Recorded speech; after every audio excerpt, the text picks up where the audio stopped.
Assalamualaikum warahmatullahi wabarakatuh. Alhamdulillah di malam hari ini kita bisa bertemu. Saya pribadi baru pertama ini mengenal Mas Priyo gitu ya. Jadi mudah-mudahan malam ini kita bisa belajar sama-sama lebih optimal lagi. Kalau saya pribadi terus terang benar-benar termasuk cukup yang jauh berkembang, yang susah berkembang. Jadi mudah-mudahan ini bisa memicu untuk kembali fokus di blog sendiri gitu ya, di blog masing-masing. Kita buka pertemuan ini dengan baca basmalah. Bismillahirrahmanirrahim. Mudah-mudahan Allah mudahkan khususnya buat saya pribadi. Nah, sebelumnya kita lihat sedikitlah biodata Mas Priyo ya. Sebentar.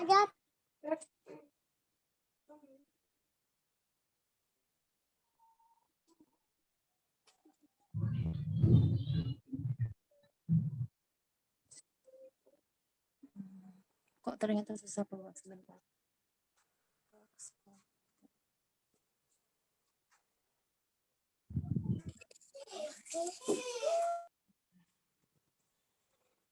Saya bacain aja deh. Ini kok nggak nemu ya. Profil Coach Priyo, namanya Priyo Harjono, lahir di Cilacap 15 Juni 86, masih muda ya. Alamat Bandung Kulon. Kemarin ada yang udah seneng, oh alamatnya Bandung katanya. Ternyata Bandung Kulon, Tambak Rejo, Tempel Sleman. Jadi Mas Priyo tinggal di Jogja. Status menikah, riwayat pendidikan S1 Pendidikan Teknik Elektronika UNY, kemudian S2-nya Magister Teknik Informatika Amikom. Pekerjaannya nulisnya guru, tapi ini masalahnya guru orang banyak ini. Kalau Mbak Marita bilang dosen. Ya baik, saya sempat nanya beliau dikenalnya di di dunia blogging ini ngetop banget gitu ya. Cuman ketika saya tanya achievementnya apa, katanya nggak pernah ikut lomba. Jadi saya tidak punya achievement, tapi yang saya tahu termasuk salah satu guest star yang dimauin teman-teman gitu ya. Jadi kemarin makanya kita alhamdulillah dapat waktunya Mas Priyo. Baik, nggak usah berpanjang kata, kita langsung aja masuk malam ini pembahasan kita tentang Google Search Console ya. Mudah-mudahan bisa dipahami oleh teman-teman. Mangga Mas Priyo. Oke Mbak. Saya share screen ya. Ya, monggo.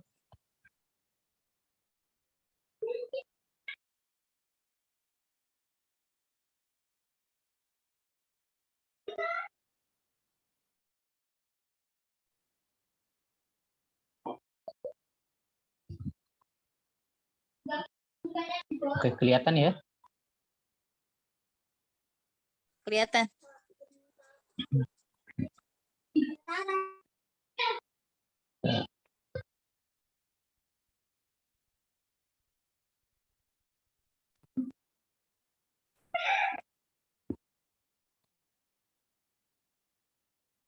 Oke, jadi selamat malam teman-teman. Tadi sudah diperkenalkan sama Mbak Nurul, menurut saya. Ini ngapunten kalau misalnya ada suara petir karena di sini memang mau hujan sih, belum hujan tapi mau hujan. Oke, jadi kemarin saya diminta untuk sedikit berbagi tentang Google Search Console. Mungkin teman-teman di sini saya yakin udah banyak yang familiar ya dengan Google Search Console, udah pada menggunakan Search Console.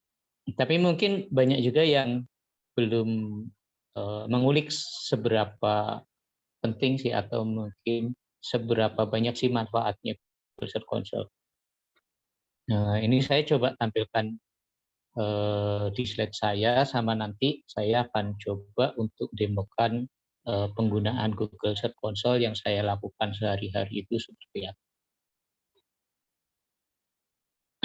Oke, kita mulai dengan pertanyaan. Sebenarnya apa sih bedanya antara Google Search Console dengan Google Analytics? Mungkin ada teman-teman yang tahu atau belum tahu nggak? Boleh share pendapat. Ayo teman-teman di unmute nggak apa-apa. Saya mah nggak tahu.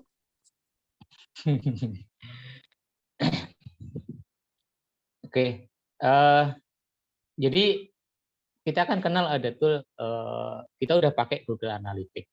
Kemudian ngapain sih harus pakai Google Search Console juga kayak gitu? Ketika kita bekerja sama klien, yang diminta sama klien kan page view di Analytics. Ngapain sih harus pakai Google Search Console gitu kan? Sebenarnya ada perbedaan antara kenapa kita pakai Google Search Console dan Google Analytics. Kalau Google Analytics itu dia mengukur interaksi antara website kita dengan pengunjung. Jadi siapa user kita, dari mana mereka datang, device-nya apa, kayak gitu, itu Google Analytics.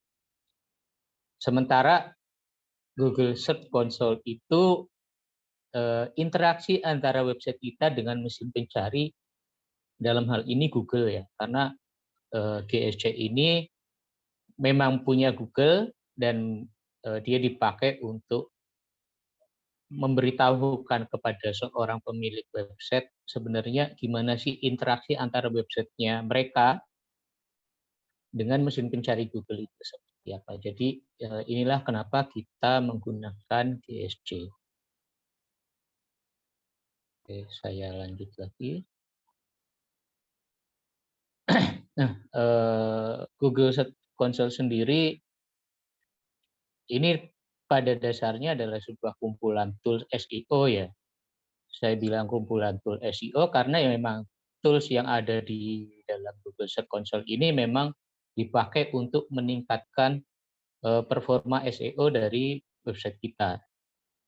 Kalau misalnya teman-teman pernah pakai tool SEO yang lain, mungkin dengan bantuan dari Moz atau Ahrefs atau mungkin dari Semrush atau yang lain kayak gitu, nggak masalah, nggak apa-apa. Cuma yang harus diingat kalau penyedia tools tersebut tidak official dari Google. Sementara Search Console ini benar-benar official. Jadi apa yang keluar di hasil pencarian Google itulah yang juga keluar di Search Console. Terus apakah Search Console ini hanya satu-satunya aja? Enggak. Karena seperti namanya Google Search Console, dia hanya berinteraksi dengan mesin pencarinya Google aja. Sementara kalau teman-teman melakukan pencariannya pakai search engine-nya Bing atau mungkin pakai Yahoo itu atau yang lain, mereka punya istilahnya webmaster sendiri-sendiri. Ya, di Bing itu ada Bing Webmaster. Nah, fungsinya sama seperti Google Search Console, hanya peruntukannya adalah dia digunakan untuk search engine-nya Bing sendiri. Kemudian kalau Yandex untuk Yandex, kemudian kalau kita penggunanya di Cina kayak gitu biasanya pakai Baidu. Jadi fungsinya sama, cuma yang berbeda adalah search engine-nya aja. Oke, ini beberapa manfaat Google Search Console yang bisa kita dapatkan. Yang pertama, itu dipakai untuk nambahin sitemap ke database-nya Google. Jadi kalau kita punya blog, entah itu lama, entah itu baru, tidak didaftarkan ke GSC itu buat saya agak kurang efektif ya. Kenapa? Karena dari adanya GSC kita bisa naruh sitemap. Nah, sitemap itu apa? Sitemap itu istilahnya adalah jalur yang memberitahukan kepada mesin pencari ataupun kepada user apa saja sih URL atau halaman yang ada di websitenya kita. Jadi penting banget untuk kita menaruh sitemap di Google Search Console ini. Kemudian yang kedua, dia dipakai untuk melihat ada error nggak sih di halaman kita. Error yang dimaksud di sini adalah error yang berkaitan dengan bagaimana mesin pencari itu melihat website kita. Apakah ada error di sana? Apakah Bootnya Google itu ketika datang ke website kita itu ngelihatnya ini websitenya nggak bisa diakses nih, kayak gitu, atau mengalami pengalihan atau hambatan yang lain. Kemudian yang lain melihat statistik ya, interaksi dari performa website kita yang ada di hasil pencarian, tentunya di hasil pencariannya Google itu seperti apa. Nah, itu kita bisa lihat di Google Search Console. Kemudian di bagian optimasi konten kita juga bisa. Jadi setelah kita ngelihat statistik interaksinya ya, kita udah lihat interaksinya dari 1 bulan ini dapat berapa kunjungan, dapat berapa impresi. Nah, itu kita tinggal jadikan itu sebagai sebuah acuan untuk melakukan optimasi konten. Optimasi kontennya seperti apa ya? Bisa dari konten lama kita yang mungkin kurang perform, itu kita bisa edit lagi apa yang perlu dibagusin, itu bisa dari GSC. Bisa juga itu untuk menambah apa namanya? Menambah kayak semacam kata kunci atau inspirasi ide-ide yang ternyata kata kunci ini kita masih belum punya artikelnya di web. Cuman keberuntungan aja kalau kata kunci ini justru terindeks di hasil pencarian. Kemudian ini juga bisa dipakai untuk menguji apakah website kita itu cukup user friendly, apakah dia mobile friendly, apakah dari sisi Google Core Web Vital ya, dari kecepatan loading websitenya kita itu udah bagus atau tidak, itu juga bisa kita lihat. Kemudian kita juga bisa ngelihat antara backlink yang ada di website kita itu baik internal atau eksternal yang mengarah masuk ke website kita itu ada apa aja backlinknya, apakah itu berbahaya atau tidak. Kalau berbahaya itu kita bisa eliminir ya. Jadi jangan sampai misalnya website kita dapat backlink dari situs-situs yang kayak judi ataupun yang situs-situs dewasa kayak gitu. Karena emang mau disadari atau tidak, hal-hal semacam itu terkadang terjadi. Misalnya website kita udah performanya bagus, udah banyak yang nyari kayak gitu, mungkin ada 1-2 orang yang nggak suka dengan kita, terus website kita diinjek dengan backlink-backlink yang berbahaya. Nah, ini kita bisa lakukan disavo di sini. Terus yang terakhir kita juga bisa pakai untuk melakukan uji robot TXT. Robot TXT ini dijadikan panduan oleh Google Bot untuk melihat sebenarnya kalau di websitenya kita itu yang boleh diakses oleh Google Bot apa aja, yang tidak boleh diakses apa aja. Ini patokannya. Nanti kalau misalnya ternyata website teman-teman nggak nongol di hasil pencarian nih 1 bulan kok nggak nongol kayak gitu. Ternyata setelah diuji robot TXT-nya memang untuk beberapa poin artikel itu mungkin emang sama robot TXT-nya tidak diizinkan untuk diindeks sama Google Bot. Kalau tidak diizinkan diindeks sama Google Bot, otomatis dia tidak akan muncul di hasil pencarian Google. Oke. Terus ini metode pendaftaran. Kalau kita misalnya belum punya akun di Google Search Console, ini caranya gampang, teman-teman tinggal daftarin dengan akun Gmail teman-teman masing-masing. Cara pendaftarannya secara garis besar ada 2. Yang pertama adalah berdasarkan domain. Dan yang kedua adalah berdasarkan URL prefix. Kalau berdasarkan domain itu gimana? Kalau berdasarkan domain itu semua versi dari website kita mulai dari HTTP, HTTPS, HTTP HTTPS www kayak gitu semuanya sudah terinclude di dalam satu properti. Tapi kalau kita pakai URL prefix itu kita cuma ambil misalnya https.2 www kayak gitu. Jadi hanya satu versi aja yang kita masukkan. Nah, nanti untuk cara verifikasinya ada beberapa macam. Biasanya kalau yang domain itu mengharuskan kita untuk melakukan DNS verification. Kemudian kalau yang lain, misalnya teman-teman yang memakai Blogspot kayak gitu, biasanya bisa menggunakan HTML tag. Atau misalnya websitenya sudah terhubung dengan Google Analytics atau Google Tag Manager, bisa dihubungkan dari sana. Jadi dari Google Analytics-nya kita tinggal tautkan ke Google Search Console, itu otomatis dia akan langsung membuat sendiri.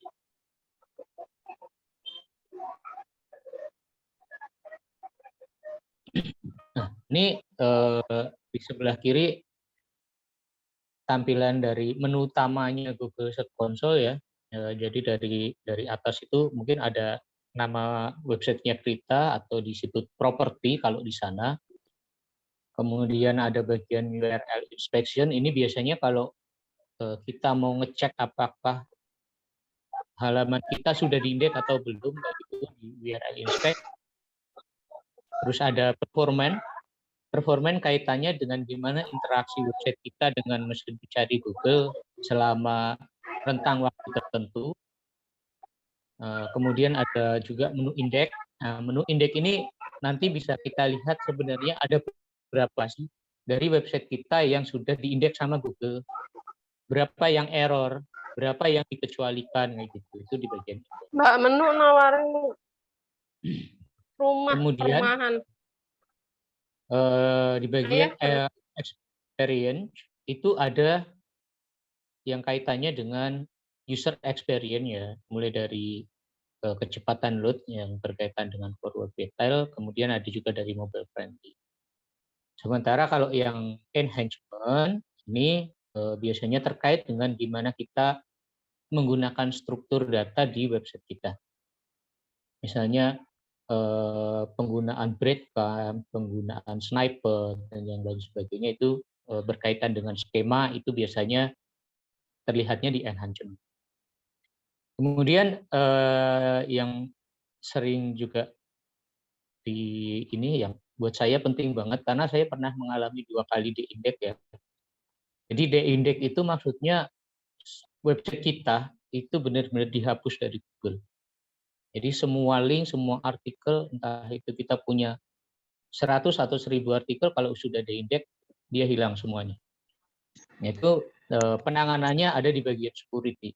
Jadi misalnya kita websitenya ditandai disusupi malware, kemudian dihack, atau mungkin ada berbahaya di situ. Nah, disitulah security ini berperan di GSC. Kalau di Legacy Tool saya nggak pernah pakai karena dia di situ biasanya untuk international targeting ya, kayak penggunaan hreflang, kemudian Report saya sendiri nggak pernah pakai untuk Report-nya. Kemudian link itu isinya internal link kita itu di mana aja, berapa banyak internal linknya, ada berapa banyak website yang mengarah ke domainnya kita, dan kata kunci apa sih yang masuk ke websitenya kita, itu ada di bagian ini. Terus ada juga tool terpisah. Kenapa toolnya itu terpisah? Jadi sebenarnya Google Search Console ini kan dulu namanya adalah Google Webmaster. Ketika namanya Google Webmaster, tools ini masih satu bagian dari Google Search Console. Tapi setelah namanya berubah menjadi Google Search Console ini, tools seperti Disavo dan Robot Text Checker itu emang nggak kelihatan dari tampilan Google Search Console yang biasa kayak gitu. Jadi kita harus googling dulu Disavo-nya di mana, Robot Text-nya di mana. Tapi so far itu sangat penting ya. Jadi kalau kayak Disavo terutama seperti tadi saya bilang, Disavo itu buat apa? Buat kita mengeliminir backlink sampah ya. Jadi misalnya kita dapat dari website gambling, website adult, atau website yang berbahaya lainnya, Disavo di.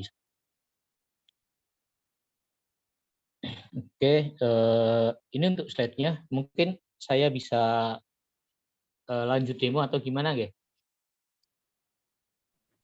Ya lanjut demo aja, Mas. Oke.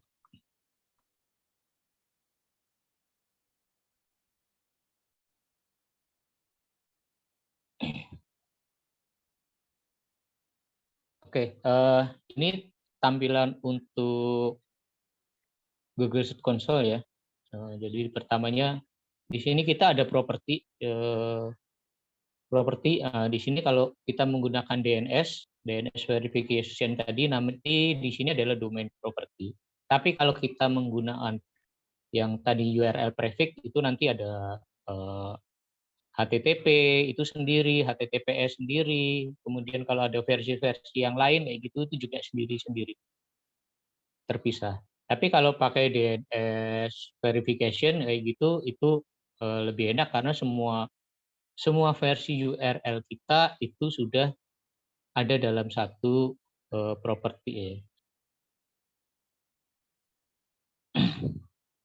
Oke, ini cuma overview aja. Jadi di sini kita bisa lihat dari performanya seperti apa, kemudian dari coverage itu apa?